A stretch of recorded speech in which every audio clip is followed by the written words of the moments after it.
Nous te bénissons, notre Père. turagushimiye mana yacu, Nous sommes contents puisque tu es notre Père.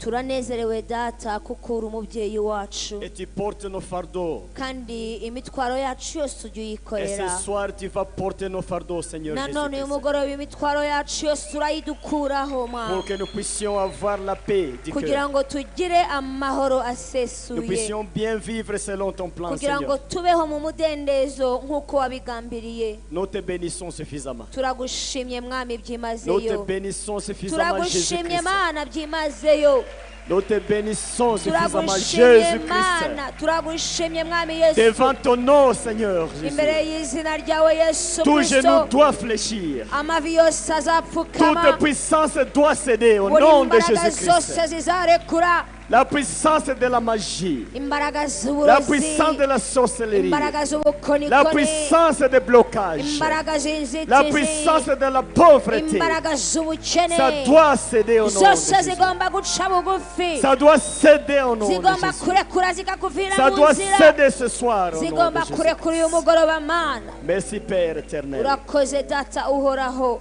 Amen. amen. Oh haleluya. Je dis bonsoir à tous. ndabaramukije mwese mwiriwe.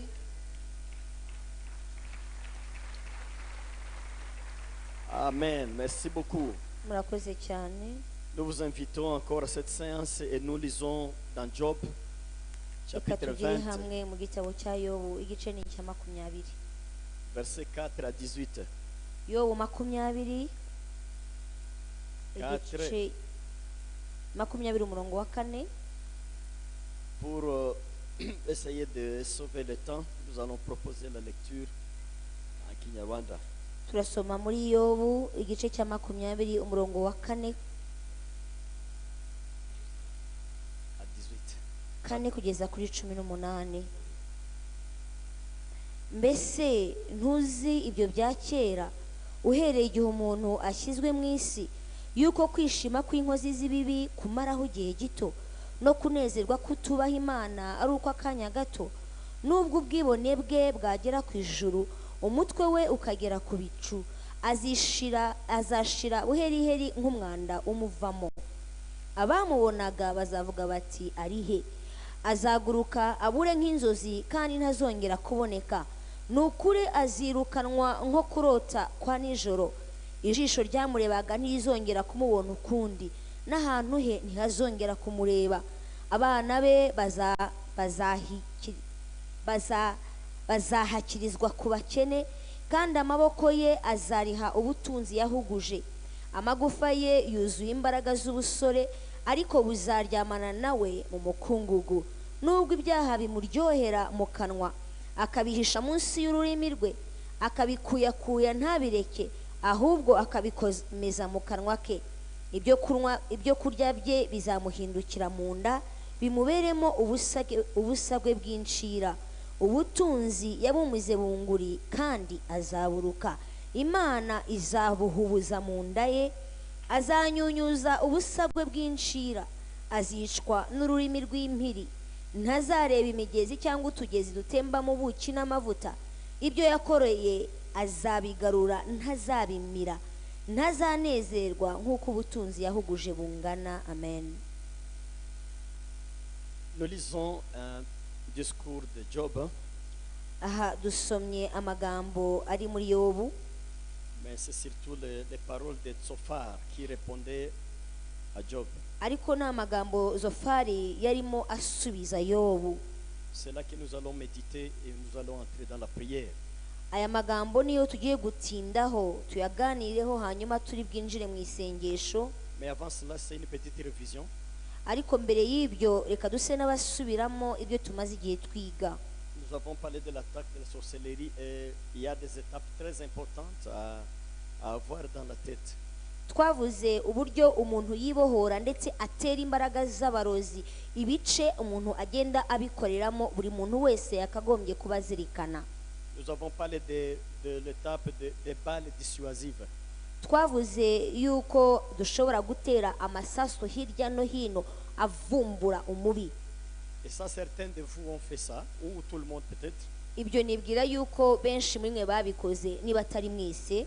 Je ne peux pas écouter tout le monde, mais les gens qui m'ont contacté, ils ont quand même identifié certaines choses. Ntago nabasha kubatega amatwi mwese ngo numve uko ibintu byanyu bimeze, ariko bamwe muri mwebwe barambwiye uko bimeze n'ibyo bamaze kubona muri iyi minsi. Nous avons, deuxième étape, nous avons parlé de l'attaque des bases. Nyuma iyo umaze kugerageza kuvumbura aho umwanzi akorera cyangwa uko akora, utangira noneho kujya mu rufatiro aho ashingiye.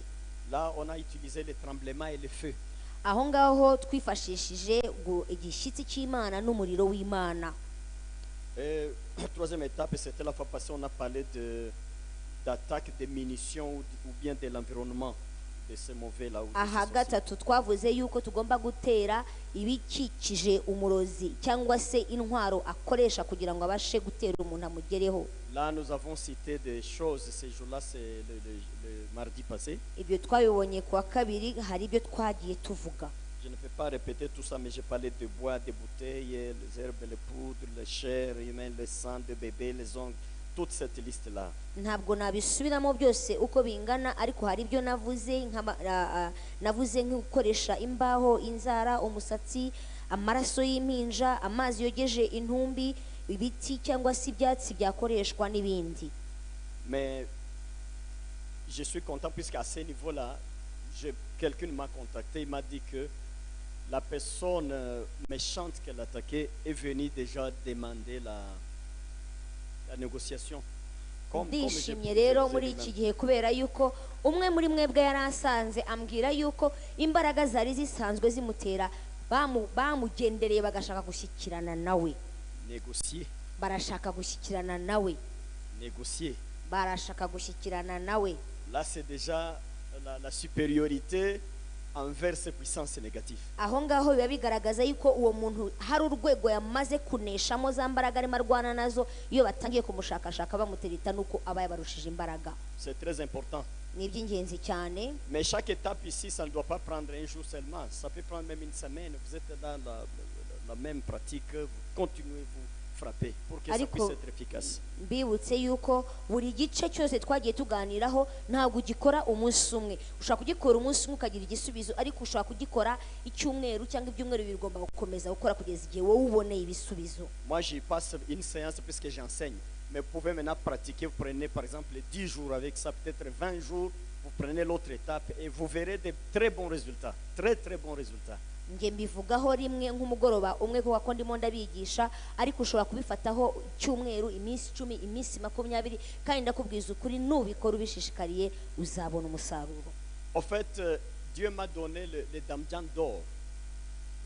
Damjan. C'est comme une bouteille d'or. Imana yampaye icupa ryuzuye izahabu. Je crois qu'ici à Zion, j'ai pris un peu et je vous ai donné ça. Iryo cupa rero ryuzuyemo agafu ka zahabu, aha muri Zayoni nabavunguriyeho. Amen. Nabavunguriyeho. Je l'ai avec moi, un damjan d'or. Iryo cupa ryuzuye izahabu ndarifite. Dieu m'a donné ça. Kuko n'ubutunzi Imana yampaye. Et ici, je viens quand même de...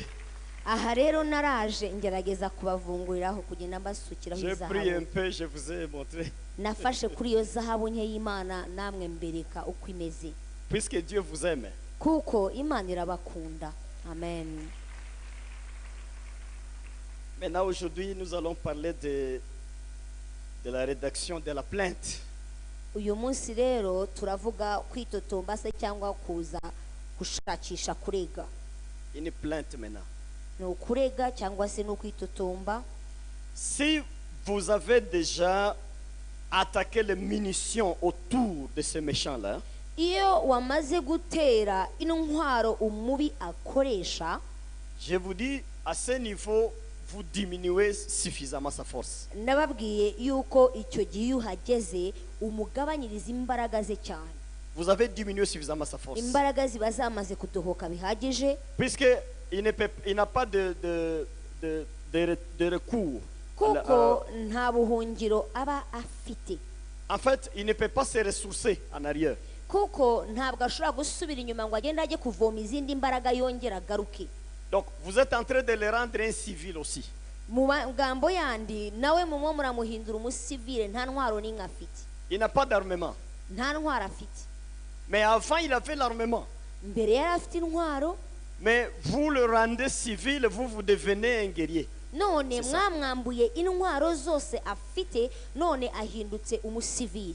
Et puis c'est un homme, Kandi ni umuntu, c'est une femme. ni umugabo cyangwa umugore, Il a le corps comme le vôtre. afite umubiri nk'uwo nawe ufite, Il est mortel. ni umuntu upfa nk'uko nawe Il est wapfa, faillible. ni umuntu waneshwa.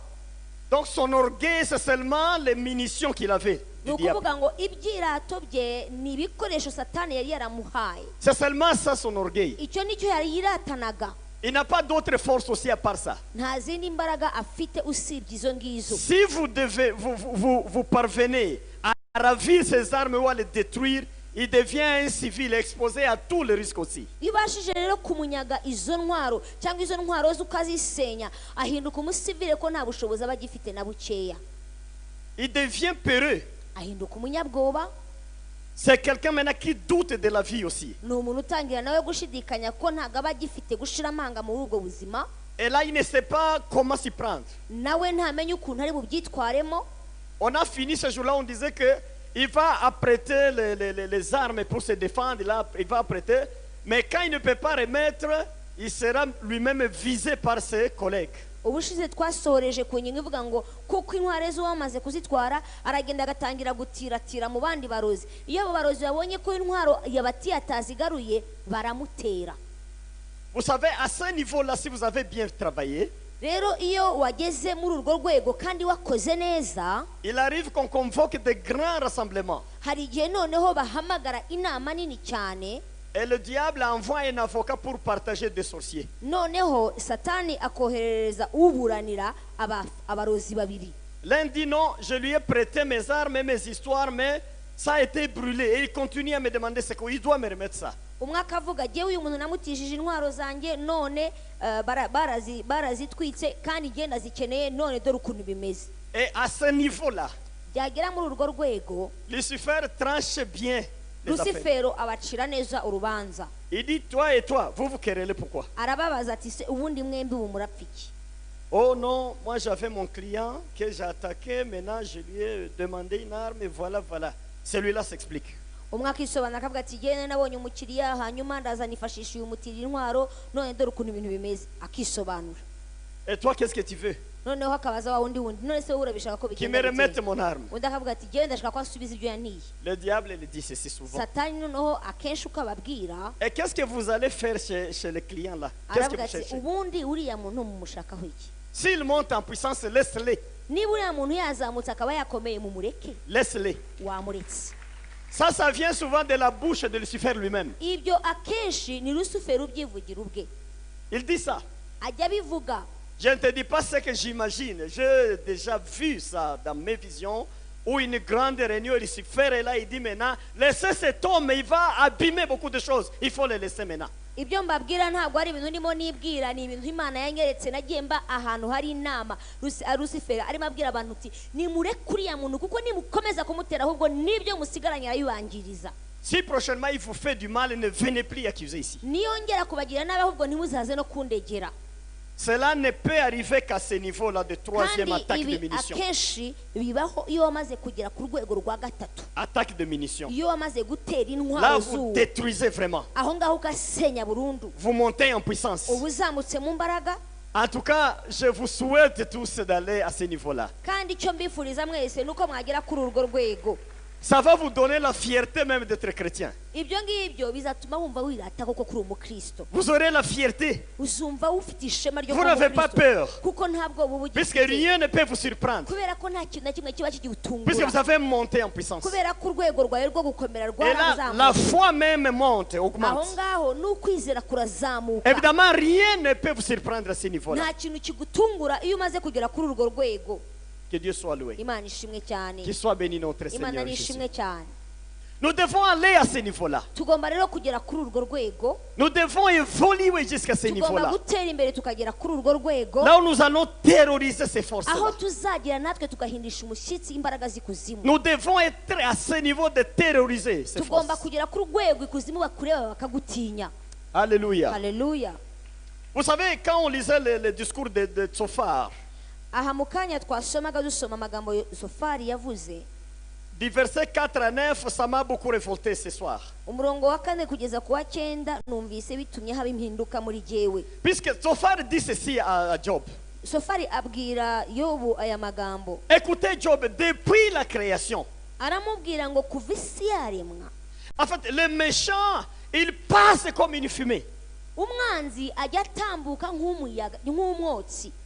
Il n'a pas la longévité. Ntabwo umwanzi ajya agira igihe cyo kurama, Il n'a pas la bénédiction. ntabwo agira umugisha. Même s'il a acquis beaucoup de fortune, Nubwo hari byinshi yigwijeho, ça passe vite et ça ni disparaît. ibintu bitambuka kandi bishiraho. C'est ça la Bible.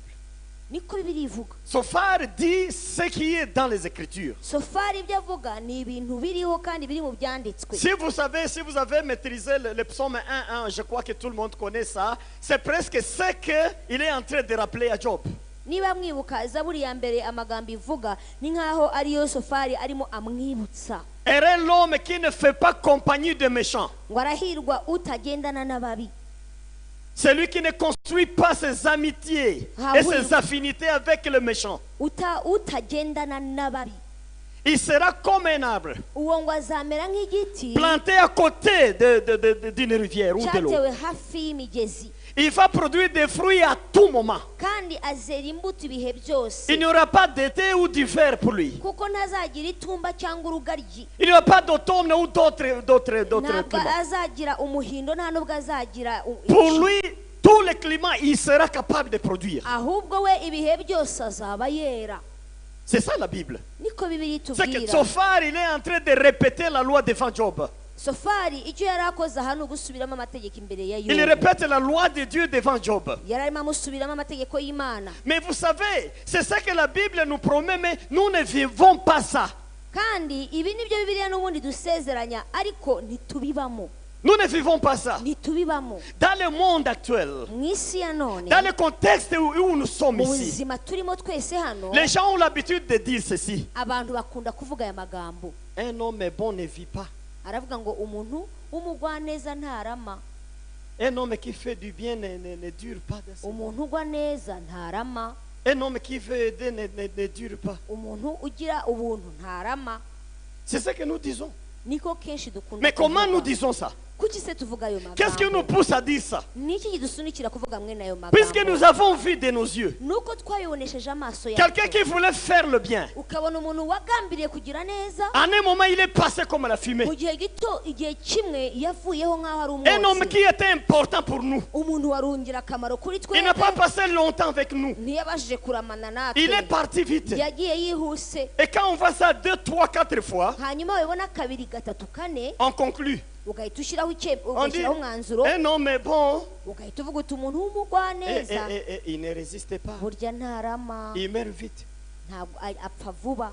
Mais Sophar, Sofari il rappelle à aravuga, Job, yibutsa Yobu, depuis la naissance, la création de l'homme, aramubwira ngo kuva umwana w'umuntu yaremwa, depuis la création de l'homme, hein, kuva umuntu yaremwa, c'est plutôt le méchant qui passe vite. nasanze umubi ari we wihuta kugenda, Mais les justes résistent. ariko ukiranuka ararama. Écoutez bien mon enseignement. Wumve izi nyigisho. Comment le diable a changé ça? Satani ukuntu yabihinduranyije. Le diable, il change la parole de Dieu Satani ahinduranya ijambo pour que nous ry'Imana puissions dire le contraire et ça devient une culture. kugira ngo twe tujye tuvuga ibihabanye n'iby'Imana yo yagambiriye, noneho ibyo bibi twahabanyije abe aribyo duhindura umuco. Il a passé dans les ancêtres.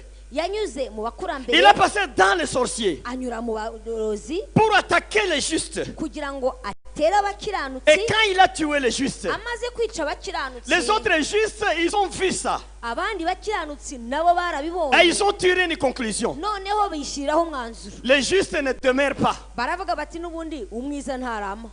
Le juste ne peut pas être là tous les jours. umwiza ntiyabasha kubaho igihe kinini. C'est comme être chrétien aujourd'hui. Ni nko kuba umukristo w'uyu munsi. Le diable s'est arrangé, quand tu es chrétien, tu dois confronter la force de la pauvreté. Satani yakoze uko ashoboka kugira ngo niba uri umukristo uzahangane cyangwa uzahure n'igihanda cy'ubukene. Et vous trouvez parmi les hommes de Dieu dans le monde, la pauvreté, c'est ça le mur devant eux. Hanyuma ugasanga mu bakozi b'Imana benshi bari muri iyi si igihanda cyangwa se igikuta cy'ubukene nicyo bahangana nacyo. Est-ce que c'est ça que Dieu a prévu? Ese nibyo Imana yateganyije? Dieu n'a pas prévu ça. Ntabwo Imana yabiteganyije uko. La mort des hommes est bon, par exemple. Urupfu rw'abantu beza Pensez-vous que c'est dans les Écritures ça? wowe wibwira yuko ruri mu byanditswe? Ce n'est pas dans les Écritures. Ntabwo Ce birimo. n'est pas dans le plan de Dieu. Ntabwo biri mu mugambi Le diable w'Imana. a planifié ça. Ahubwo Satani yabishyize mu migambi ye C'est pour contredire la parole de Dieu. maze abivugururisha ijambo ry'Imana. Mais à l'origine, Ariko mu nkomoko ce que Dieu a prévu, ibyo Imana yari ce que Dieu a yaragennye, planifié, ibyo Imana yashyizeho, si vous faites le bien, nuko iyo ugize vous neza allez vivre. urama. Si vous êtes bon, Niba uri umugwaneza, vous allez vivre. ugomba vous kubaho. serez comme un arbre Uzaba nk'igiti qu'on plante à côté d'une rivière. bateye ku migezi Pendant toutes les saisons, kizahora cyera ibihe byose. vous allez donner des fruits. Nicyo gihe uzatanga C'est ça le imbuto. plan de Dieu. Uko niko ijambo Maintenant, ry'Imana les sorciers rivuga. ont changé ça. Ariko noneho Satani abarozi Ils barabihiruye attaquent les justes. batera Ils umwiza, attaquent les bons batera umwiza pour les anéantir. kugira ngo bamubuze ubuhemu, Ils anéantissent. baramuvanaho. Mais nous allons refuser ça. Ariko tugiye kujyana, Ce n'est pas le cas. ntabwo ariko bigomba Nous devons kutumiraho. remettre la parole de Dieu à sa place. Tugomba kugarura ijambo ry'Imana tukarishyira mu mwanya waryo. Les justes doivent vivre. Umukiranutsi agomba Les kubaho. bons doivent voir les cheveux blancs. Umugwaneza agomba kuzakura Ils doivent akagera voir igihe. leur vieillesse. Agomba kuzabona gukura kwe no gusaza kwe. Le secret nous est livré maintenant. Ibanga twararihawe, Le secret nous est livré. ibanga turarifite ubu. Ceux qui tuent ces gens-là, Ibyo bariya bavuga ce sont des sorciers de leur ni famille. abarozi bo mu miryango Ce sont les yabo, ancêtres qui le ni déclarent. abakurambere babo babizanye. Mais Dieu a prévu autre chose. Ariko Imana yagennye Un homme ibindi. de bien, Umuntu ugira il doit neza voir ce jour dans ce monde. agomba kubaho agahabwa C'est ça la ubunani. parole de Dieu. Kuko niko ijambo ry'Imana rivuga. La lutte que nous avons aujourd'hui, Intambara dufite uyu munsi c'est pour récupérer nos ni pour ukugira ngo iminsi yacu c'est pour tuyigaruze, récupérer nos ni gloires, ukugira ngo kurama kwacu c'est pour tubicungure, récupérer nos succès. ni ukugira ngo ducungure C'est pour ibyiza récupérer byacu, nos victoires. ni ukugira ngo ducungure Et intsinzi ça, nous yacu, devons récupérer. kandi ibyo tugomba kubicungura Puisque Dieu nous donne l'opportunité de kuko Imana récupérer ça. yongeye kuduha ayo mahirwe. Qu'il soit loué, Hallelujah. notre Amen. Seigneur Jésus. Hallelujah.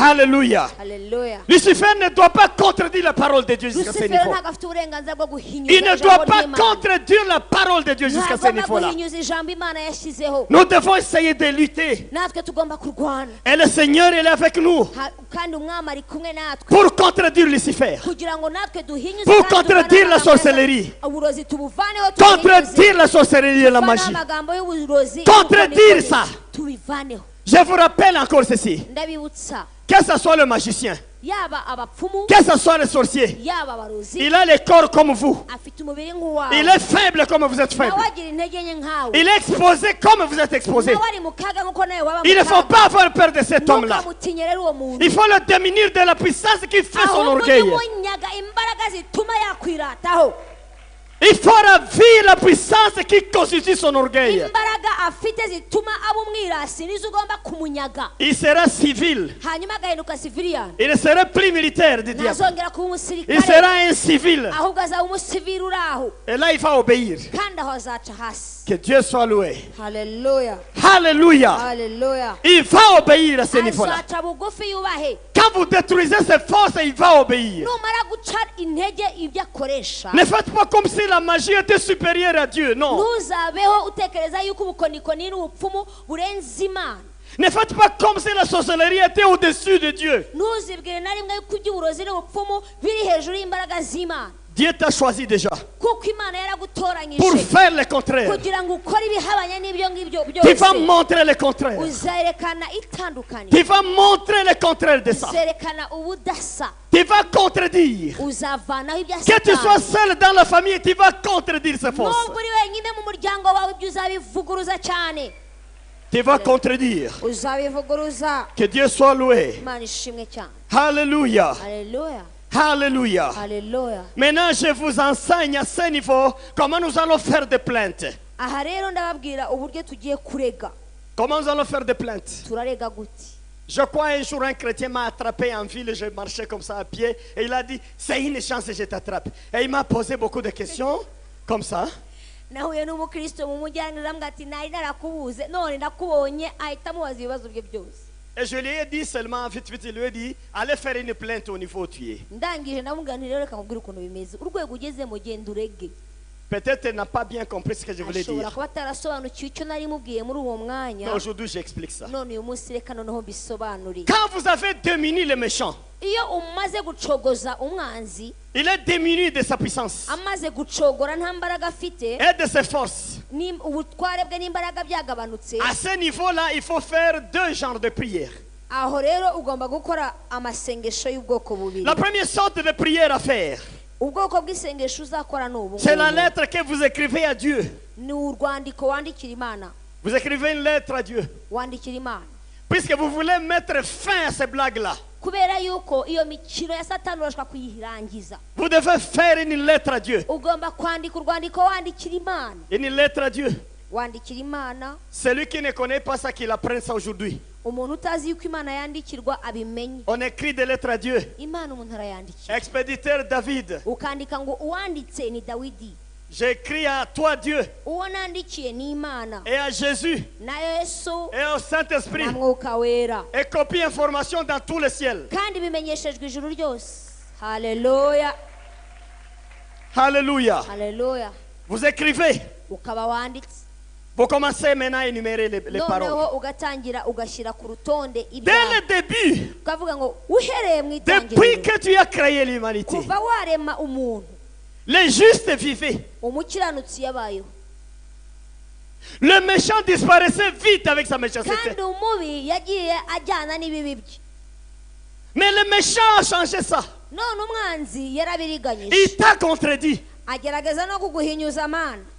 S'il va continuer à appliquer ça pour les autres, hein, Niba azanakomeza kubishiraho abandi pour moi, ku bwanjye je il ne pourra plus appliquer ça. ntazongera kubishiraho. Et je te prends en témoin. Kandi Imana ngutanzeho C'est umugabo toi mon créateur. ni wowe muremyi Tu wanjye étais là depuis la création. wabayeho mbere yuko Et tu iremwa m'as ribaho. prédestiné à la vie et à la bénédiction. kandi wanteguriye ndetse unshiriraho kuzabaho no kuzahabwa umugisha. Vous voyez comment on écrit la lettre, hein? Uko niko umuntu ajya yandika ibaruwa. C'est comme ça qu'on écrit la lettre. Uko wandikira Imana Vous y allez. hanyuma ugakomeza.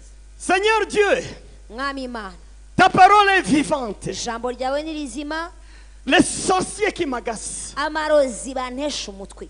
Là maintenant sur la lettre, là, n'écrivez pas les noms de ces sorciers-là. Ntuzandike amazina y'umurozi. Vous savez, nous sommes encore dans le monde. Mujye mwibuka yuko tukiri mu isi. Quelqu'un peut tomber sur la lettre Umuntu ashobora kugwa kuri iyo baruwa wanditse et trouve les noms. agasanga hari amazina wanditse Bien. Hein. akaba arakubonye. Moi, ce que j'ai fait, si son nom c'est David, je mets seulement D. Je laisse. Jewe rero icyo nkora iyo izina rye ndizi nandika inyuguti itangira nkashyiraho D. Même quand je le frappe au milieu des gens comme il y en a ici, Niyo ndimo mukubitira mu hantu simuvuga mvuga je vais dire Seigneur, je mets D devant toi. ndavuga D muzanye ahangaha. Comme ça, celui-ci ne comprend rien. Uriya wahariya ntabizi ariko Imana Mais tubiziranye. je fais vraiment des attaques. Ariko D nkamukubita. Puisque je l'amène devant mes visées, comme ça. Kuko mba namuzanye aho ndi burasire. Je l'amène, Ndamuzana Et je frappe. hanyuma ngakubita. mais j'évite que l'autre ne puisse pas capter ça. Ariko nkirengagiza yuko na ba bumva ko dakubitwa. Pour que le diable ne puisse pas utiliser les voisins et me créer des brouhaha. Kugira ngo Satani atanteza abantu bari iruhande rwanjye bakavuga yuko nkubita kanaka. Dans la lettre, je fais la même chose. No mu rwandiko rero mbigenza Je mets D. shyiraho inyuguti Si c'est ibanza, Jacques, je mets J. yaba ari Yakobo nkashyiraho ya, Ainsi de suite. uko nguko nyine. Celui-ci, Uyu c'est toi qui l'as créé. ni wowe wamuremye. Mais il est en orgueil Ariko n'umwirasi avec la puissance que le diable lui a kubera donnée. imbaraga za Satani Et avec akoresha. sa puissance, il veut mettre fin à ma vie. Kandi kubera imbaraga ya afite arashaka kunyica. Il me prive ma louange. et mon Arimo adoration. aratuma nta munezero Il me ngira prive Mana. ma paix. Arambuza amahoro. Comme c'est toi le créateur. None kuko ari wowe muremye Imana. Tu dois me partager avec cet Ni homme. wowe ugomba kuntandukanya Tu dois me n'uyu. partager avec Ni cet homme. wowe nkiranura n'uyu Tu dois me muntu. partager avec cet homme. Uranyiranura n'uyu. Derrière lui, inyuma ye il y a le diable. hari satani, Il y a les démons. hari Il y a les abadayimoni, ancêtres. hari Il y a abakurambere, d'autres sorciers. hari n'abarozi benshi. Par ton nom, partage-moi de cette. dore ku bw'izina ryawe Mana ntandukanya n'uyu. Vous voyez? Urabibona, C'est trop sérieux. ni ibintu by'ingenzi, C'est trop sérieux cette ibintu étape. bikomeye. Uru rwego C'est rurakomeye. trop sérieux cette étape. Ni urwego rwo kwitondera, C'est trop sérieux cette ni étape-là. urwego rwo kwitondera. Là, vous changez la nature de la guerre. ahangaha uba urimo ugenda uhindura isura y'intambara Vous yawe, faites la supplication. uba winginga, C'est que vous invitez la part du Créateur dans cette affaire. ariko ubu nazana uruhare rw'Imana ngo ruze rugire icyo rukora. La part du Créateur. uba urimo usaba Imana ngo ikore uruhare rwayo. Et là, je voulais que ça soit précis. Vous amenez la part du Créateur. aho uhamagaje uruhare rw'umuremyi. Il n'est pas seulement un Dieu jusque-là, aha si Imana gusa, mais il est Créateur. ahubwo ni n'umuremyi. À l'origine de tout, lui était là. niwe soko wa buri kintu cyose C'est lui qui t'a créé. niwe C'est lui qui a wabishyizeho, créé l'autre niwe là. wanaremye Le n'uriya. diable l'utilise celui-là, mais il a été créé par Dieu. satani arimo arakoresha uwo muntu, ariko uwo muntu yaremwe n'Imana. Alors vous amenez la plainte. noneho ukazana ikirego cyawe. Que Dieu soit loué. haleluya. Vous y êtes. turi kumwe, Vous y êtes. turi kumwe. Ces choses ibi vont vous amener à un niveau supérieur. bizatuma mutumbagira, muzagera mu Vous rundi allez rwego. piétiner les sorciers. satani n'abarozi muzabahonyora, Vous allez les piétiner. muzabahonyora, Et ils auront peur. kandi bazatinya, Ils auront peur. bazatinya. Alléluia. haleluya, Alléluia. haleluya. Que Dieu vous bénisse. Imana ibahe umugisha, Que Dieu vous donne cette capacité-là. Imana kandi ibahe ubwo bushobozi. Vous écrivez les choses. ukabyandika ibintu, Vous écrivez les choses qui vous dérangent. kandika.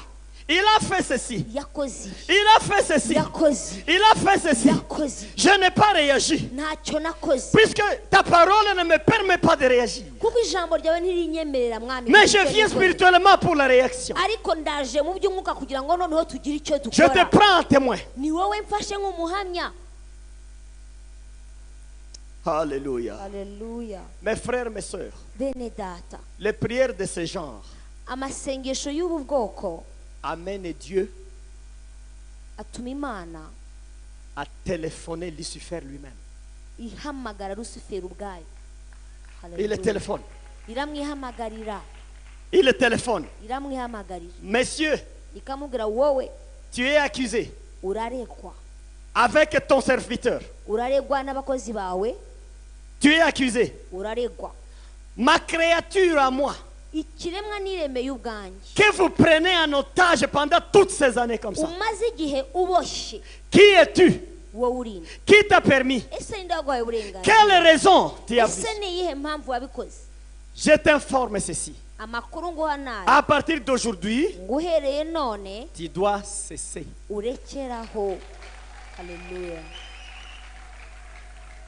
Quand il reçoit le message de Dieu, iyo kandi yakiriye ubutumwa bw'Imana, il n'a pas d'option. ntabwo ahitamo. Directement, icyo akora ako kanya il téléphone. ni uguhamagara, Il convoque ces ahamagara agents. ingabo ze n'abakozi be. Immédiatement, il doit faire ça. agomba kubikora ako kanya, Il obéit à Dieu, le diable. kuko satani yubaha Ne Imana. ne vous trompez pas. ntuzibeshe n'umunsi Il wa rimwe. obéit à Dieu. satani yubaha Imana, Il contredit les œuvres de Dieu, mais en obéissant, il sait que c'est son créateur aussi. ajya avuguruza ibyo abakozi b'Imana bavuze, ariko Imana iyo ivuze arayubaha kuko ni umuremyi Il we. doit convoquer des réunions immédiates aussi. ahita ahamagara ako kanya abakozi be, Et dans la réunion, il ne fait que communiquer. kandi iyo ageze muri iyo nama Je voulais atanga porter à amakuru. votre connaissance. nagira ngo bamenyeshe mwese uko muri Telle aho, femme umugore kana qui attaquait telle. wateye kana, À partir d'aujourd'hui, uhereye none tu n'as plus la permission. nta burenganzira ufite. Ça va. urabyumvise? C'est ça qui se passe. niko bijya bigenda, C'est ça qui se passe. niko bijya bigenda. Alléluia. haleluya. Combien vont écrire des lettres, ni bangahe rero bagiye kwandika, des plaintes? bandika ibirego? Celui qui n'est pas prêt à écrire, c'est qui n'est pas attaqué. Il est bien. umuntu utiteguye kwandika ni uko atatewe. Vous savez, ces choses, quand quelqu'un il est dans un autre monde, il ne comprend rien, lui. Il ne comprend rien. umuntu iyo ari mu yindi si cyangwa atari muri iyi si ngo abyumve neza acomekane n'iyi si, ntacyo yiyumvira. Celui qui n'est pas attaqué, ces choses, il dit que c'est quel enseignement? Ça nous amène quoi? kandi umuntu utaraterwa, mbese ni kwa kundi utaranigwa agaramye agira ngo Mais ujera. quelqu'un qui a des problèmes, ariko umuntu wanizwe, non. Hein. Non. Il va écrire. umuntu uzi neza yuko bamunize arandika Il va écrire. arandika Il va écrire la lettre. arandika Je vous dis, la lettre est trop efficace. Reka Trop, mbabwire. trop efficace. kwandikira imana ni ibintu byiza. Oh, hallelujah. Haleluya. Hallelujah. Haleluya. Trop efficace. Ibaruwa irakora. Trop efficace. Irakora. Dieu m'a déjà aidé pendant 25 ans de ministère. Imana yigeze imfasha maze imyaka 25 mu murimo. Au moins 2 fois. Nka kabiri. Il m'a amené yansunikiye à voir comment le diable vient donner le communiqué à ses agents. yansunikiye kureba cyangwa yanshoboje kugera ahantu satani arimo atanga amatangazo avuye ku Mana. Il m'a montré. Yarabinyeretse. C'est terrible. Ni ibintu biteye ubwoba. Donc Lucifer lui-même, hein, Lucifer ubwe quand il donne un communiqué iyo arimo atanga itangazo pour le message qu'il a reçu, iyo yakiriye ubutumwa il bw'Imana donne ça avec ordre. atanga iryo tangazo Il frappe sur la table. akubita ku meza Que c'est lui qui, abavuga ngo c'est lui qui ira encore là. uwongera C'est lui qui ira encore là. uwongera Je vous dis à partir de ce ndababwiza ukuri vous provoquez ces gens-là. urimo muracokoza bariya Je bantu vous dis, ndababwiza ukuri c'est lui qui fera ça encore. uwongera À partir d'aujourd'hui, uwereye none il devient ton évangéliste. ahinduka nk'umuvugabutumwa Il te défend. ajya aho ngaho akakuvugira.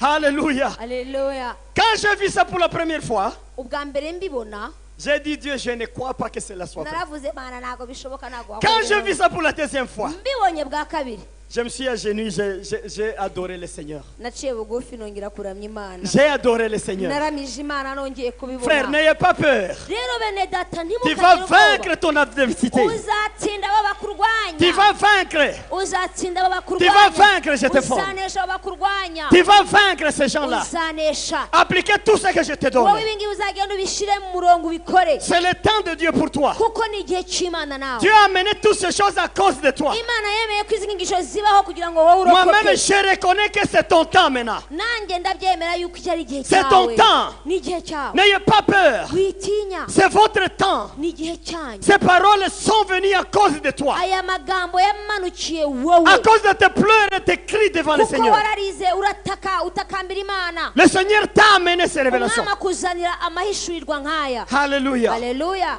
Avant l'ennemi t'attaquer, mbere umwanzi yajyaga gutera il savait que tu étais ignorant comme ça. kuko yari azi yuko uri injiji ntacyo uzi Et il a beaucoup profité. arangije afata umwanya Maintenant koko que tu connais, ariko ubu maintenant wabimenye que tu vois, ubu bibona tu vas les gagner. uraza kumutsinda Tu vas les gagner. uraza kumutsinda Tu vas les gagner. uramutsinda.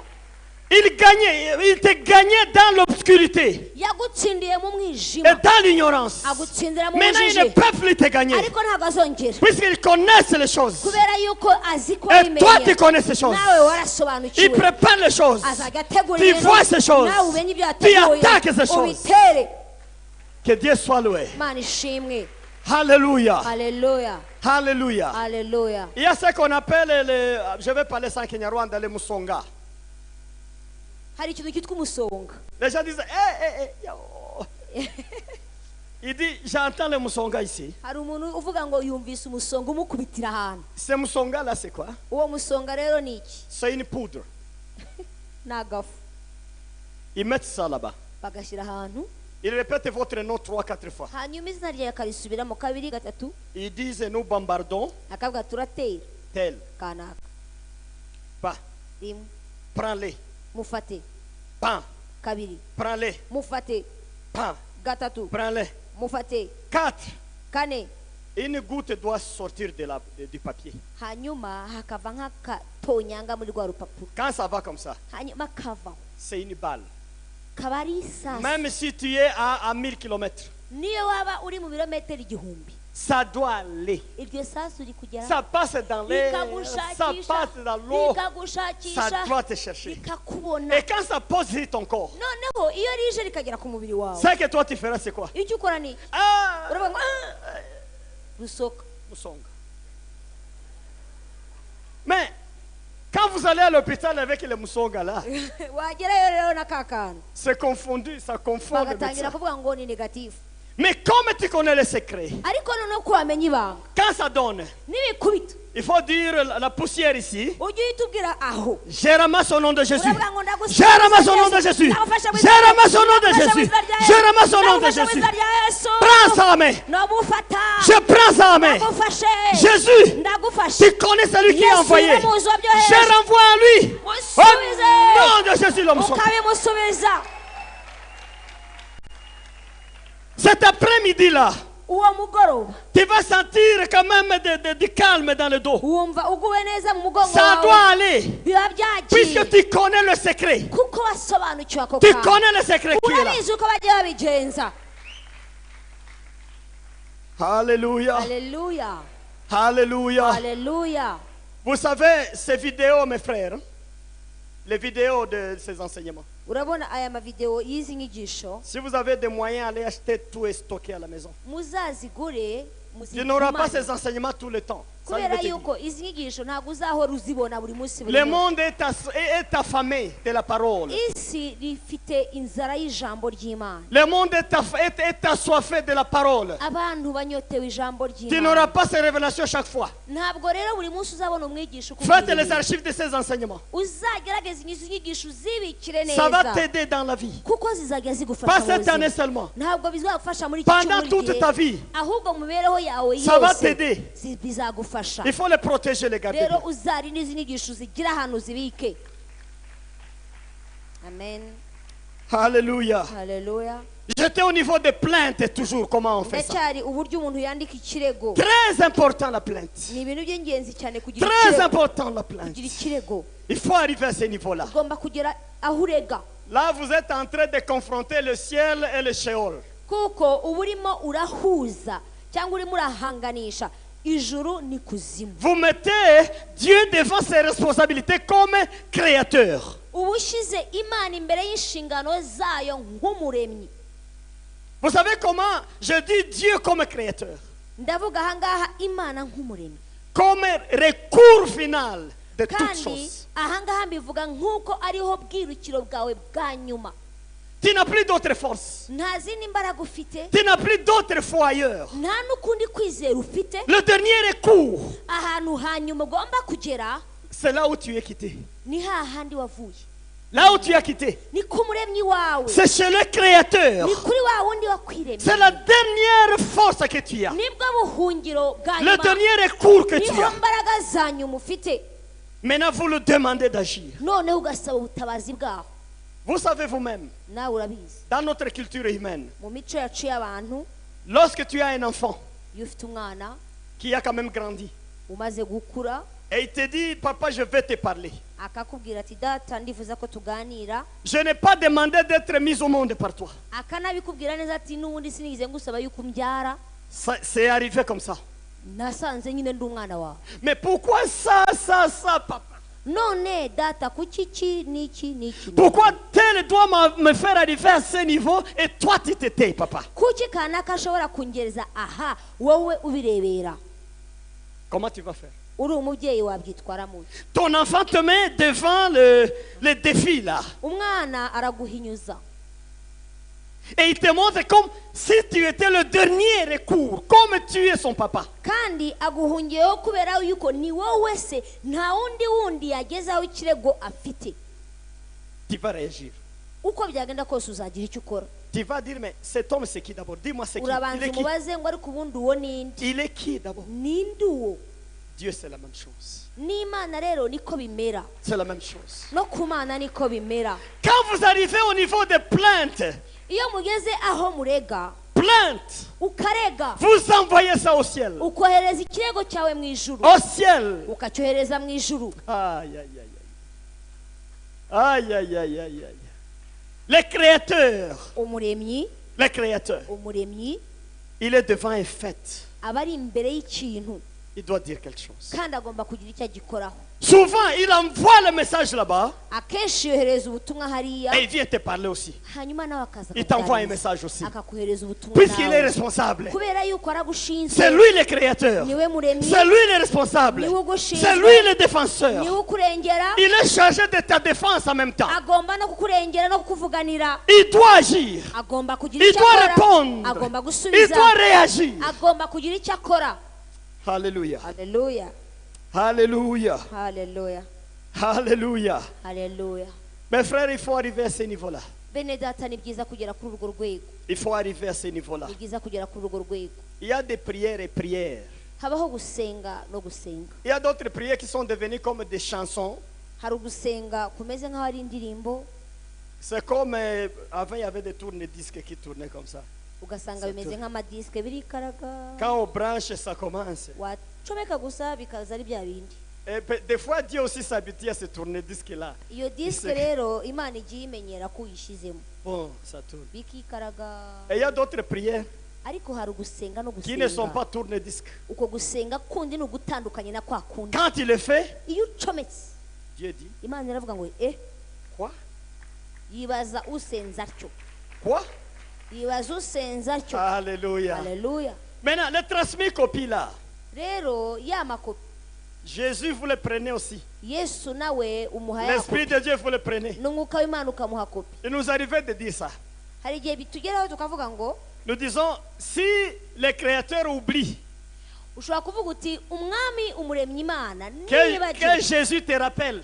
Yesu azamwibutse. Jésus, si tu es parti, tu as oublié les souffrances des hommes. Hein? Na Yesu niba bishoboka ko ashobora kuba yaribagiwe imibabaro y'abana b'abantu. Quand tu étais sur la terre, tu as quand même senti, mais maintenant tu as oublié les souffrances. Kera ukiri ku isi warabyumvise, birashoboka ko umubabaro wawe wibagiwe, none wibagiwe Que ibyo l'Esprit de navuze. Dieu te rappelle. Umwuka noneho nawe akwibutse, J'ai besoin de la réponse. kuko nkeneye gusubizwa, J'ai besoin de la nkeneye réponse. gusubizwa, J'ai besoin de la nkeneye réponse. gusubizwa. La réponse, tu l'auras. Igisubizo kizaza, Tu auras la réponse. uzasubizwa, C'est notre papa.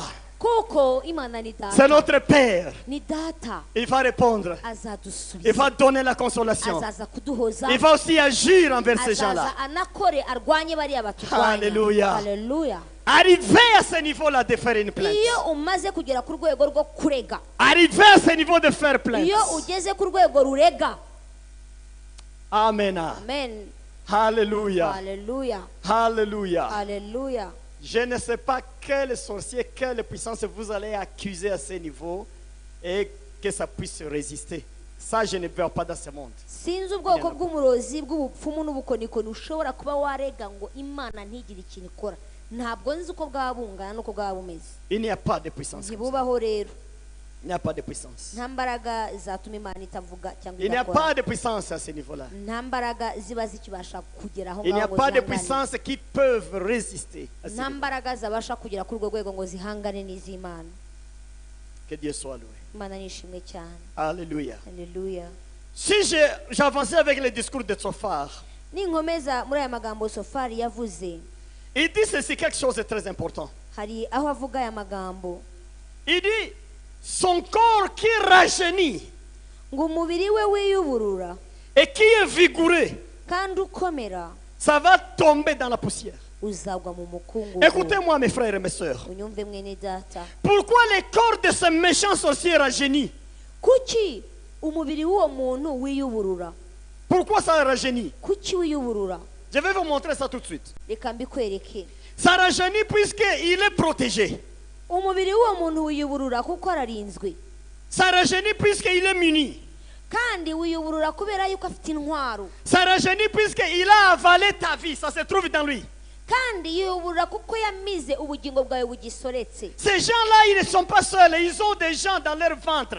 Abo bantu ntibaba bari ubwabo, ahubwo baba bafite n'abandi benshi batwaye mu nda zabo. Un sorcier expérimenté, Umurozi w'inzobere il a des gens dans lui. aba afite abantu muri Il we, marche avec des gens. agendana abantu muri Il we, se promène avec des gens. agendana abantu muri Il we, fait sa sorcellerie avec des gens. atangira gukorana iby'uburozi Il utilise n'abantu la muri we. chance d'autres personnes. Akoresha amahirwe aba yavanye ku bandi, Il a la gloire d'autres personnes dans son ventre. aba afite icyubahiro cy'abandi bantu muri we, Alors il vit longtemps. hanyuma akarama. Ne vous posez pas de questions. Ntubitindeho. Puisqu'on dit aujourd'hui, mais les méchants ne meurent pas vite. kuko n'uyu munsi mwe muravuga ngo umubi ntabwo apfa gupfa, Les sorciers ne meurent pas vite. ntabwo bapfa vuba. Ils ne meurent pas pourquoi? Kuki badapfa? Mais il a la vie de plusieurs personnes dans lui. nuko bafite ubuzima bavoma mu bundi Il a buzima muri affalé bo. les âmes, il en a. bamize ubuzima busoretse bagomeza bavoma mu Les myaka, propriétaires de ces âmes vont mourir. ariko ba nyiri ubwo bugingo bo bazapfa, Mais lui demeure. ariko bakomeze Il y kubaho, gagne la vie. yongera agira ubuzima. Écoutez ceci. Umva rero, Quand ils vont demander la longévité chez le diable, iyo bagiye gusaba kurama kwa satani on leur demande des gens. babasaba gutanga Ils doivent abantu, tuer des gens. bagomba kwica Et quand il abantu. a réussi à tuer, Iyo abashije kwica umuntu, il s'imagine que la vie du mourant, ou disons du mort, de ce mort, doit lui revenir. C'est ça qu'ils font. bibwira yuko ubuzima bwa wa wundi batanze nk'igitambo ubugingo bwabo bubagarukira. Alors il avale l'âme de cet homme-là. Noneho rero bakamira ubugingo Ou bwabo de cette batanze, femme-là. cyangwa se bw'uwo mugore. Alors lui peut continuer à vivre. Noneho we agakomeza Il kubaho, peut continuer à vivre. agakomeza kubaho, Il tombe rarement malade. arwara gake, Il continue. agakomeza Son akabaho, corps rajeunit. umubiri we ukiburura. Mais les chrétiens, Ariko abakristo non. si uko, L'âge avance vite. imyaka yabo irihuta, Les cheveux blancs attaquent vite. imvi zibatera hakiri kare, La faiblesse commence à arriver. intege nke zikabaganza, L'âge juvénile descend vite. imyaka y'ubusore Et ikagabanuka, on est pressé d'aller au ciel. abantu bakihutira kwishakira Les kugera mu autres là ne ijuru. veulent pas aller vite. Bariya bandi ntibashaka kwihuta Ils avalent les âmes kuko bamira ubugingo pour vivre longtemps. kugira ngo bo bazarame. Mais ici, Sophar le dit. Ariko aha Sofari arabivuga, Il le dit, Sophar. arabivuga Il dit que leur corps qui rajeunissent, ngo amagufa ye yuzuye imbaraga z'ubusore, ça va tomber aussi vite dans la poussière. ngo ariko buzaryamana nawe mu mukungugu. Amen. Amen. Leurs corps qui rajeunissent ngo iyo mibiri yabo yuzura imbaraga doivent tomber dans le sol, dans la terre. izagwana nabo mu mukungugu. Si vous voulez que cela arrive, écoutez, rero niba ushaka ko bigwana nabo mu mukungugu, il faut suivre les étapes que j'ai enseignées. uzakurikiriza inzego zose zo gusenga. Vous ne pouvez pas diminuer l'âge d'un sorcier en priant en l'air. C'est pas ça. Ntabwo imyaka y'umurozi wayigabanya usenga amasengesho yo mu cyuka. Ce n'est pas possible. Ntabwo byakunda, Ce n'est pas possible. ntibikunda, Il a toujours la vie. kuko aracyafite ubugingo Et muri ils we. ont toujours l'espoir que vous tous, si vous mourrez, mais ils seront là. C'est ça la promesse qu'ils ont aussi. Kandi isezerano bafite nuko mwese muzapfa bo bakabaho. Ils savent ça. Barabizi. Mais maintenant, la parole de Dieu est contredite. Noneho ijambo ry'Imana rirabivuga. Sophar le dit. Sofari arabivuga, Leur rajeunissement, aravuga ngo ubwo busore bwabo ça va se changer buzahinduka dans la vieillesse basaze, et dans le malheur. hanyuma bubere no mu kaga Ils no vont mu se retrouver mibabaro. dans le chaos aussi. Bazisanga bari mu Mais kaga. pour que cela arrive, Ariko écoutez, ibyo kugira ngo bibeho, il faut enlever tout ce qu'il a, ce qui le couvre, ce qui le protège. Il faut annuler la longévité de ces méchants. kugira ngo abo ngabo batarama ugomba kubavanaho ibyo bikikije, ibyo bambaye n'ibyo bakoresha. Il ne faut pas vous perdre dans mon enseignement. Ntutakare. J'ai commencé par la rédaction de la plainte. Navuze yuko twandika ikirego. Ça, c'est ça la première partie de mon enseignement tout de suite. Icyo gice nari ndimo Et j'ai montré l'importance de la plainte. kandi navuze neza akamaro ko kuvuga, Maintenant, kwandika. pourquoi la plainte? Kuki rero umuntu arega? Il y a beaucoup d'avantages. Hari impamvu nyinshi zo kurega, Mais ariko ce que je vais citer un avantage, icyo ngiye kuvuga nk'icyiza cyabyo kimwe c'est l'anéantir davantage ni ukucogoza burundu uwo nguwo, et te permettre maintenant de vider son corps aussi. noneho ukabasha no kumunyaga ibyo yari afite muri we. C'est pourquoi la plainte est très importante. Niyo mpamvu rero ugomba kurega n'iby'ingenzi. Donc, quand vous faites une plainte, Iyo urega ça doit se suivre de la deuxième partie que je vais introduire un peu, puis nous allons prier. birakurikizwa n'igice cya kabiri ngiye kuvugaho gato kugira ngo dusenge. La plainte ne s'en va pas et puis tu oublies, non.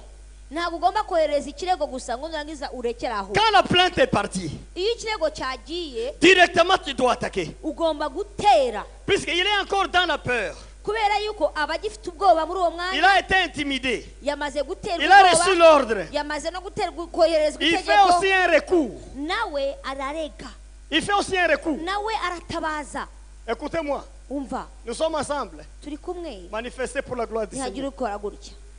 Ne pensez pas que quand le communiqué est donné, ntiwibwire yuko iyo umaze gutanga ikirego bakamubwira maintenant le sorcier va dormir chez lui à l'aise. ko umurozi azicara iwe atuje. Non, non, non, non, Ntabwo non. yicara. Jamais il ne dort pas. Ntaryama. Il ne dort pas. Ntaryama. Ce qu'il fait, c'est quoi? icyo akora ni iki? Il réagit en t'envoyant un péché. icyo akora cya mbere abanza kuguteza icyaha. Il doit s'arranger dans les 72 heures suivantes agomba gukora uko ashoboye mu masaha 72 pour akurikira te faire pécher un peu là comme un péché, comme un problème. akaguteza icyaha kugira ngo hagire ikibazo kigaragara ku buzima bwawe. C'est là que tu trouves une femme cadeau, une femme qui te dit je t'aime et amène-moi là où tu veux, même depuis cette minute où je te parle. Mais d'où vient cette femme? aho rero niho usanga haje impano iroze, umugore utazavuye akaza akakubwira ukuntu agukunda, ukuntu icyo ushaka kumukoresha muri uwo mwanya cyose wakimukoresha ari uwawe. Tout ce que tu me demandes, je vais te donner. icyo ushaka cyose ndagiguha. Je suis pour toi, ne t'en fais ndi pas. uwawe rwose ndakwiyeguriye. Tu commences à te poser des ugatangira questions. kwibaza uyu D'où vient ce cadeau? akomotse Seigneur Jésus. mwami Yesu. Mais tu vois sa beauté quand même, tu te dis, ah, ukamureba ukavuga uti rwose uyu ni imboga zizanye. qu'est-ce qu'on va faire? Mais le sorcier a télécommandé. ariko uwo ari kuri misiyo. Tu as déjà avancé suffisamment avec victoire. hari urwago wamaze kugeraho kandi wari uri munesha. Il te met déjà dans des doutes. À ce niveau. noneho akuzanye mu gushidikanya. Tu commences à te poser des tangira questions. kwibaza uyu nguyu yavuye ku Mana cyangwa Je ne peux pas faire et puis je vais gêner demain, gêner 3 jours et puis me ressaisir. ugatangira guhita ushyiraho ingamba zawe z'ukuntu ugiye kubigenza. ugiye kugwa, nurangiza wihane, nurangiza wiyirize, hanyuma wiyeze, hanyuma ukomeze. Quand tu as fait quelque chose de faiblesse, iyo rero uguye mu ntege nke, le sorcier écrit.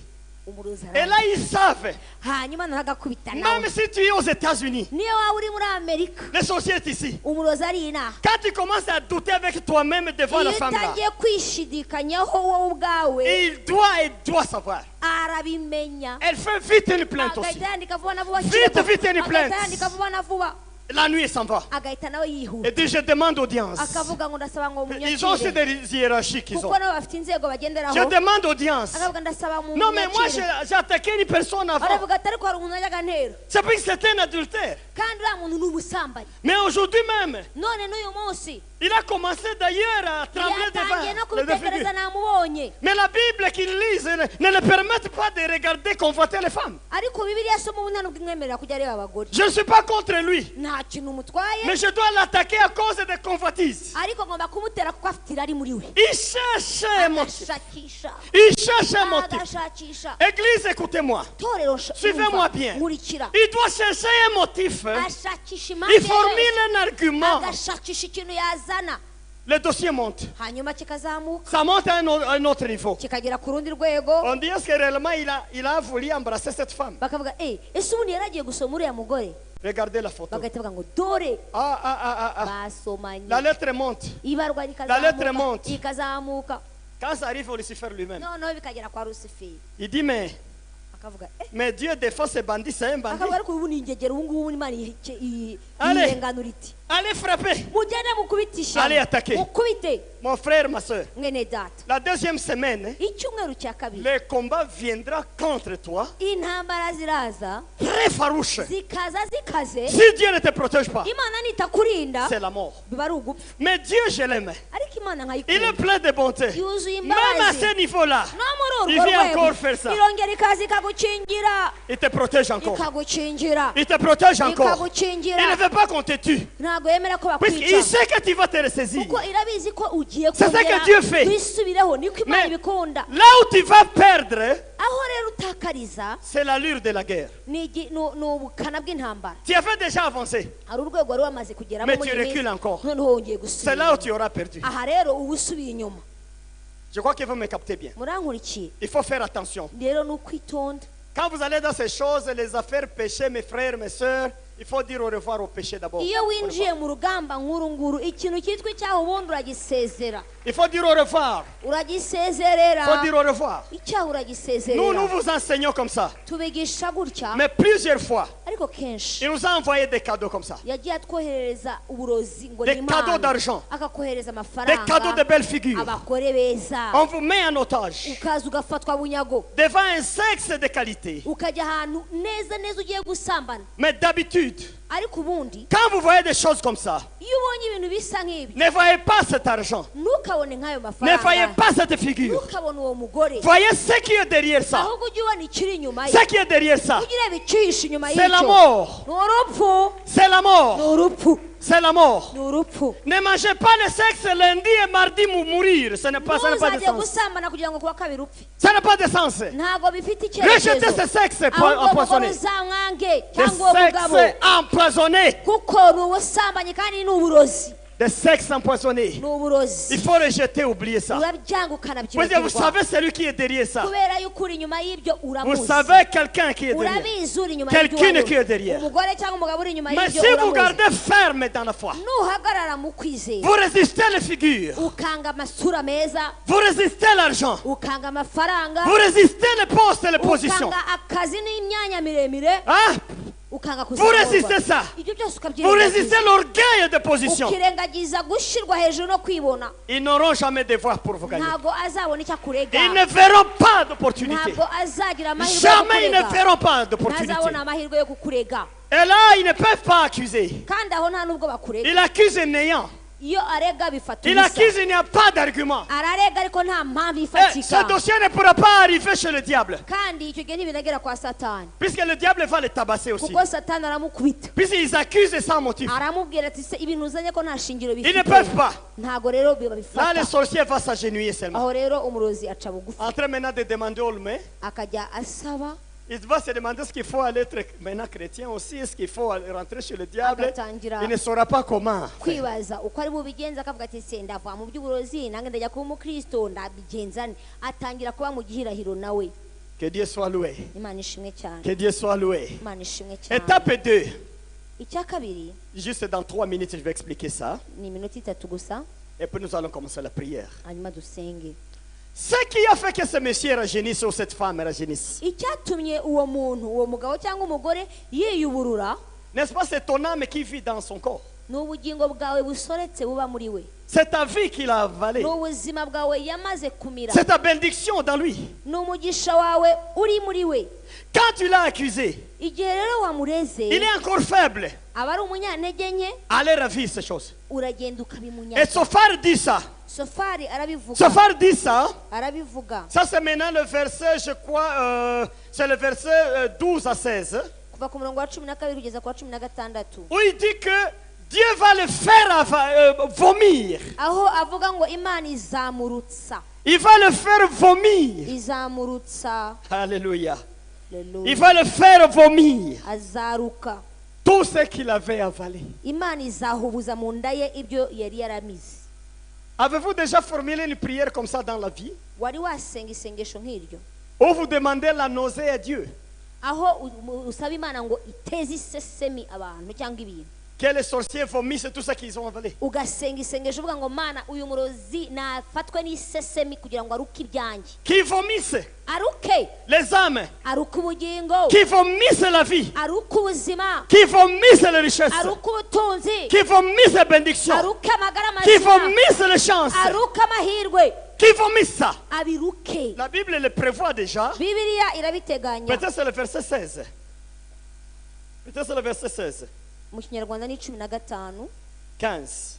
ngo ubutunzi yamize bunguri kandi azaburuka Yeah. imana izabuhubuza mu nda ye Il doit vomir. agomba kuruka Pour que la prière soit efficace, kugira ngo rero isengesho rikore il faut demander que tout ce qu'il a avalé devienne du poison dans son corps. ugomba gusenga kugira ngo bya bintu byose yamize bihinduke ubusagwe mu nda ye Que ça devienne du poison. bihinduke ubusagwe que mon âme qu'il a avalé ubugingo bwanjye yamize devient du poison. bumuhindukira ubusagwe muri aka Du kanya poison dans son corps. buhinduka ubusagwe muri we J'ordonne ça au nom de Jésus. ibyo nibyo ntegeka mu izina J'ordonne rya ça au Yesu. nom de Jésus. Ndategeka ibyo mu J'ordonne izina ça rya au nom de Yesu. Jésus. Ndabitegeka mu izina rya Que ça Yesu. devienne du poison. bimuhindukira ubusagwe Que ma richesse avalée ubutunzi bwanjye devienne du yamize poison dans son corps. bimuhindukira uburozi muri we Que ça devienne du poison. bimuhindukira uburozi Poison, poison, poison. bihinduka uburozi Poison du serpent. bihinduka uburozi bw'incira Hey, cette prière, isengesho nk'iri ça va l'attaquer. riramutera Il va tomber malade. ararwara nawe Il va tomber malade. araza kurwara J'ai fait cette prière en 2000. nigize gusengera isengesho mu bihumbi bibiri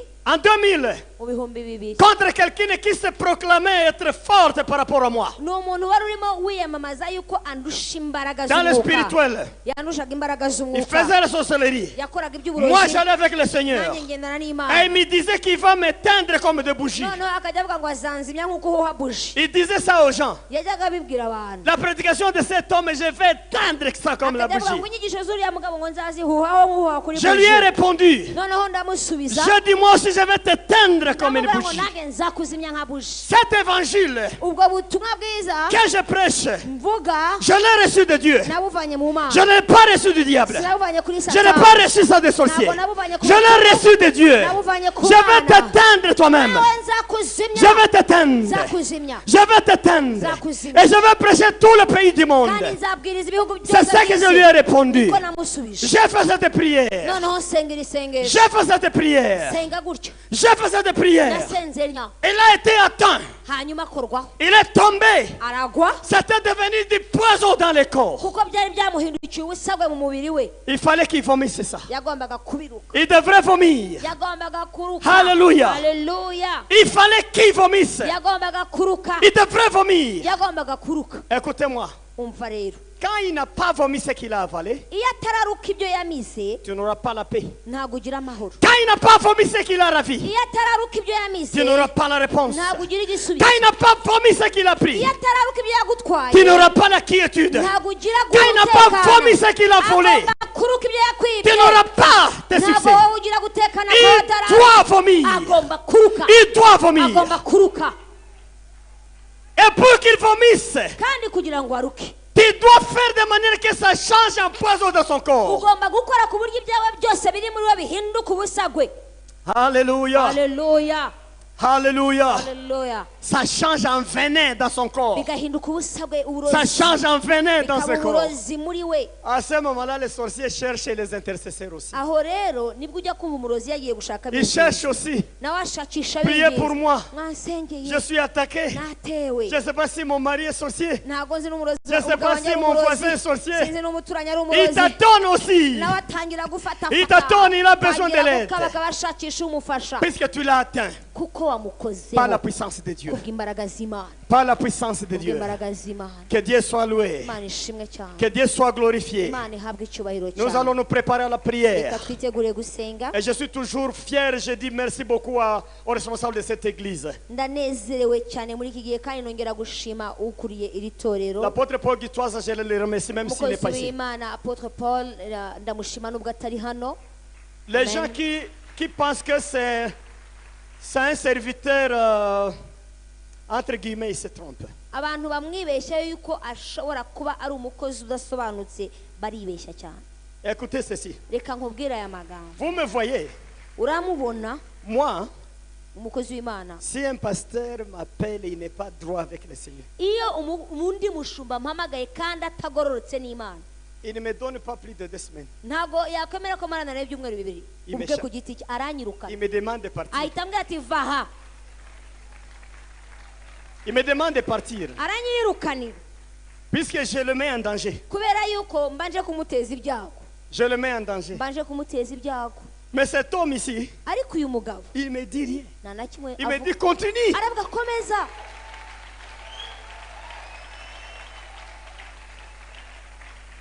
Alléluia. haleluya Je ne fais pas de publicité, moi, ça ne me dit rien ça. nta muntu ngiye namamaza sinjya mbishobora nta kintu bimbwiye Je ne suis pas ça. Là ntabwo pour ari ça. uko nkoze sinjye Je vous parle de la vérité en Dieu. yewe icyo mvuga ni ukuri kw'imana On m'a appelé quelque part. hari ahantu bampamagaye Je me rappelle. ndibutse On me donne une semaine. noneho bampa icyumweru Et là, j'avais déréglé tout ce que j'ai ouvert tous les feux. aho ngaho amarobine yose ndayafungura Mardi, ku wa kabiri du feu. ndavuga umuriro uraza Mercredi, uwa gatatu le pasteur m'a tiré comme ça.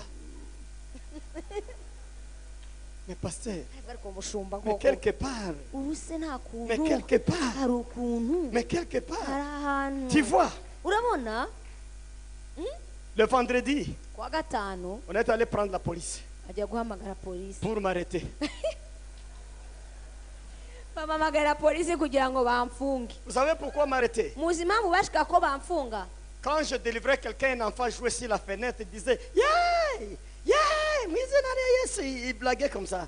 noneho narimo ndasengera umuntu akaba akana kari mu idirishya kavuga ngo mu izina rya Yesu mu izina ryo kankwena J'ai dit tu vas rire jusqu'à la fin.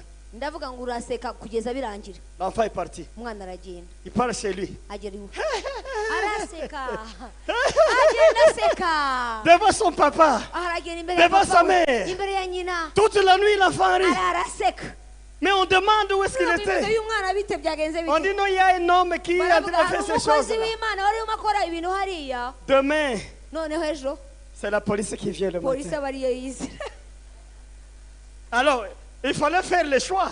bagombaga rero guhitamo Il fallait faire le choix. bagombaga guhitamo Soit vous m'arrêtez, barampagarika l'enfant reste comme ça en train de rire. umwana akomeza aseka mpaka Ou bien police, vous rentrez. cyangwa se polisi igasubira iwayo Je vais prier pour cet hanyuma enfant. nkasenga umwana ibitwenge bigahagarara La police est partie. hanyuma polisi yaje kugenda J'ai dit à l'enfant, noneho mbwira ka kana tu dois retrouver ton état normal. ndamubwira ngo aho ngera ube utekane L'enfant s'est retrouvé. umwana uratekana Que Dieu soit loué. imana ni ishimwe cyane Qu'il soit béni notre Seigneur imana ni Jésus. ishimwe cyane Ces gens doivent vomir aujourd'hui. abo rero bagomba kuruka Ils doivent vomir. baruke Ils doivent vomir au nom de bagomba Jésus-Christ. kuruka Il y a de grandes personnes ici. hariho abantu bakuru Il y a des hommes avec beaucoup de gloire ici. hari abantu hano bakomeye bafite icyubahiro Mais ça a été avalé. ariko icyo cyubahiro cyabo cyaramizwe C'est avalé cyaramizwe par une personne là que vous voyez comme ça. Mais qui a cyaramizwe avalé? n'umuntu w'amafuta ureba ukabona wamusuzugura ariko arakinira Mais ça doit, il doit avaler. Il doit maintenant vomir ça. yarakimiza ariko kigomba kurukwa Il doit vomir. agomba kukiruka Il doit vomir au nom de agomba Jésus-Christ. kukiruka mu izina rya Yesu Mes frères, mes sœurs, bene data les lettres vous allez faire à la maison. inzandiko zanyu murazikorera Les muhira plaintes, il faut faire doucement à la maison. kandi ni ukugenda ukabyitondera ukabyandika koko Mais les vomissements, ariko ibisaba kuruka levez-vous. muhaguruke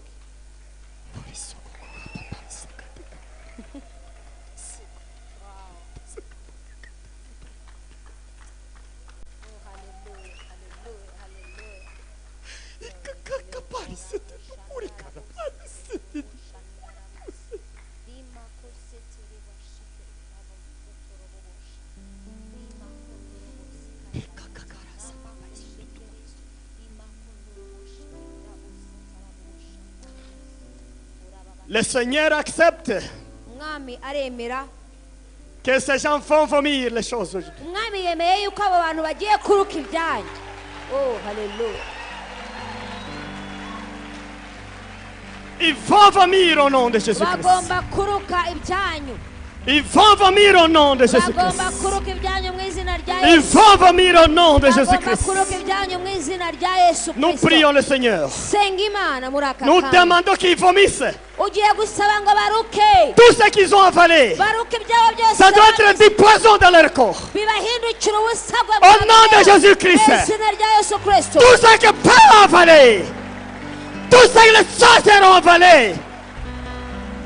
Tout ça. Tout ce que tu as avalé. Tout ce qu'elle a avalé. Tout ce qu'ils ont avalé. Que ça change en poison. Que ça change en poison. Que ça change en poison. Que ça change en poison. Que ça change en poison. Que ça change en poison. Que ça change en poison. Que ça change en poison. Que ça change en poison. Que ça change en présent. Que ça change. J'ordonne dans le nom puissant de Jésus. Que ça change. Que ça change. Que ça change. Que ça change en présent. Que ça change en présent. Que ça change dans le corps. Que ça change. Que ça change. Que ça change. Que ça change. Que ça change. Que ça change. Que ça change. En prison dans le corps des sorciers qui ont pris ma vie. Ils ont pris ma vie. Ils troublent ma vie. Père, Père, Père. Tout ce qu'ils ont volé. Que ça change. Que ça change. Que ça change en poisson. En venez. Que ça change en venez. Que ça change en venez. Que ça change en venez. Que ça change en venez. Que ça change en venez. Que ça change en venez. Que ça change en venez. Que ça change en venez. Que ça change en venez. Que ça change en venez. Que ça change en venez. Que ça change en venez. Que ça change en venez. Que ça change en venez. Que ça change en venez. Que ça change en venez. Dans le corps des sorciers. Dans le ventre des sorciers. Dans les âmes des sorciers. Dans les poitrines des sorciers. Dans les hanches des sorciers. Dans le frère des sorciers. Dans le cœur. Dans la maman des sorciers. Que ça change. Que ça change. Que ça change. Que ça change en venez. Que ça change en venez maintenant dans leur corps. Tout ce qui était plaisir pour eux. Que ça change en venez. Que ça change en venez. Que ça change. Que ça change en venez. Que ça change. Que ça change. Que ça change. Que ça change. Un venin mortel. Ils doivent vomir. Ils doivent vomir au nom de Jésus. Ils doivent vomir. Ils doivent vomir. Ils doivent vomir. Ils doivent vomir. Ils doivent vomir. Ils doivent vomir. Ils doivent vomir.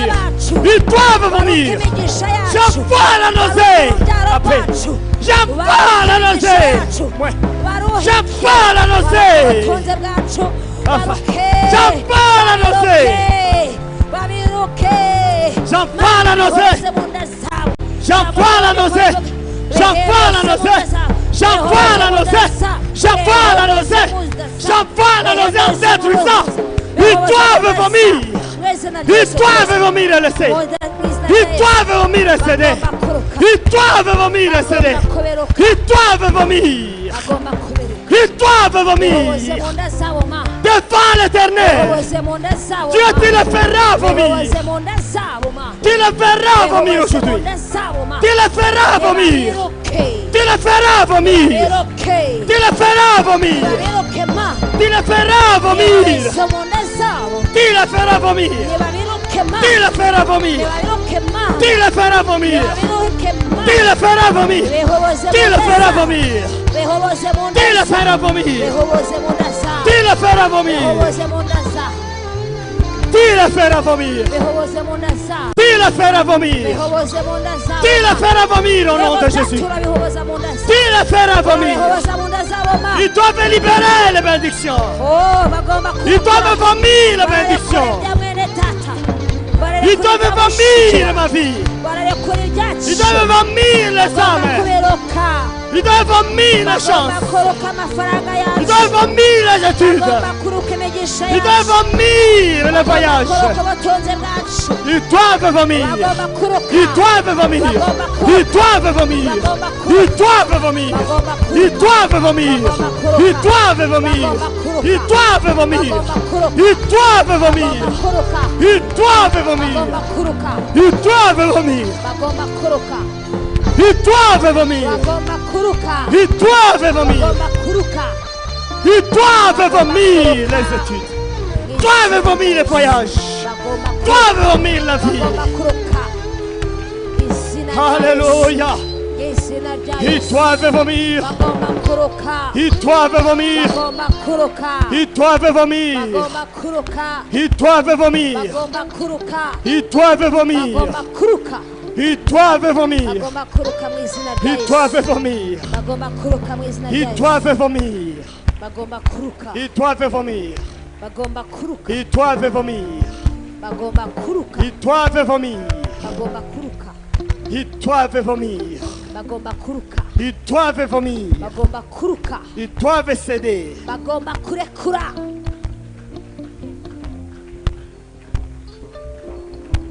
La longue vie.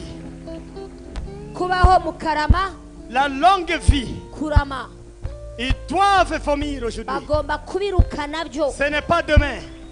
bagomba kuruka uburame bwanyu Ce n'est pas demain, c'est aujourd'hui. bagomba kuruka uburame bwanyu uhereye none Tu dois voir ta vie. ugomba kurama C'est ta vie. ugomba kubaho Ils ugasaza doivent vomir. uburame bwawe bagomba kuburuka nabwo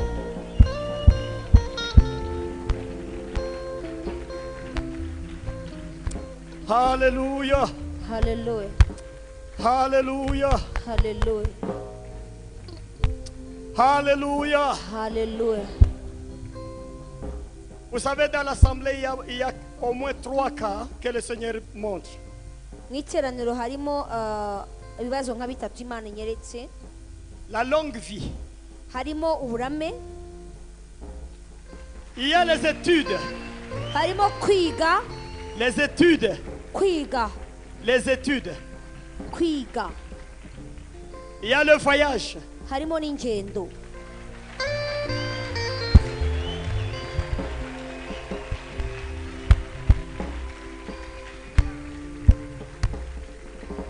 Et la richesse. harimo no gutunga 4 choses.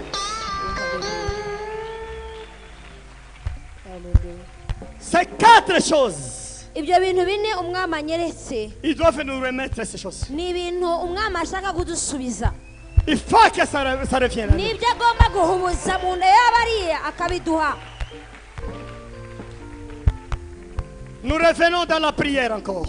reka twongere dusenge Nous envoyons que tout change en poison dans leur corps. turongera dutegeke yuko byose bibahindukira nk'uburozi mu mibiri yabo Après qu'ils vomissent, nyuma baruke qu'ils remettent la vie, ubagarure uburame qu'ils remettent ça, bawudusubize qu'ils remettent les études qu'ils ont ravies, badusubize amashuri badutwaye qu'ils remettent les voyages, badusubize ingendo batunyaze qu'ils remettent la richesse. badusubize n'ubutunzi bwacu Nous prenons 3 minutes. fata iminota itatu kugira ngo wongere usenge Alléluia.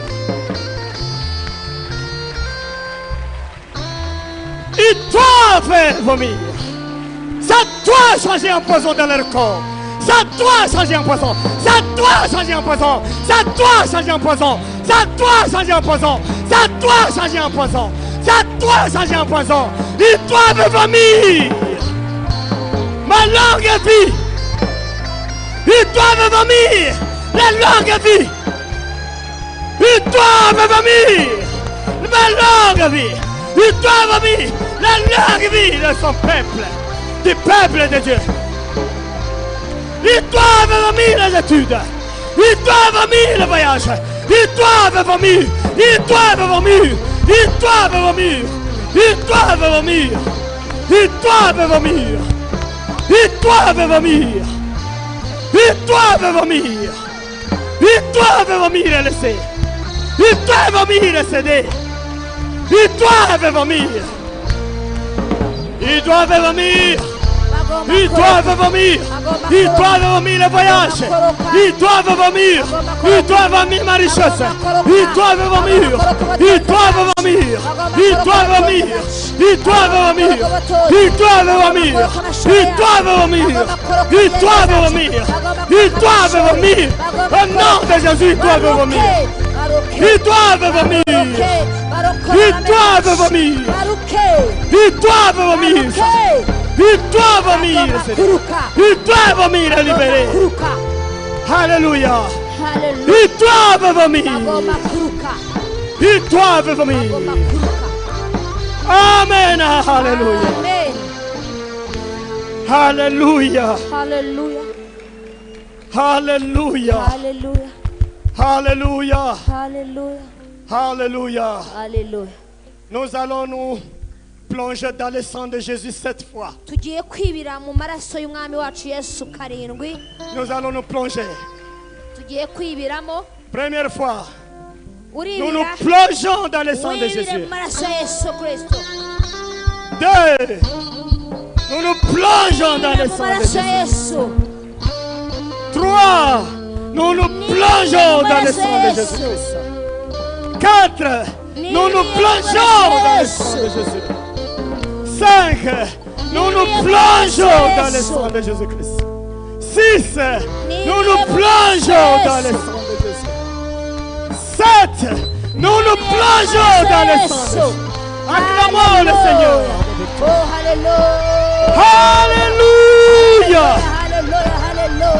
Hallelujah. Alléluia. Alléluia. Thank you, Lord. Alléluia. Thank you, Jesus. Que le Seigneur vous bénisse. Umwami Imana abaho umugisha.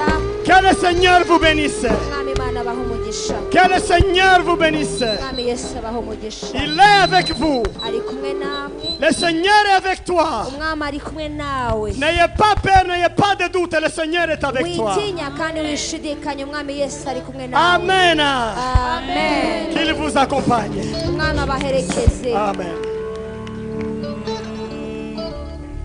muze mwibire mu maraso ya Yesu murakira mubona amahoro muze mwibire mu maraso ya Yesu murakira mubona amahoro muze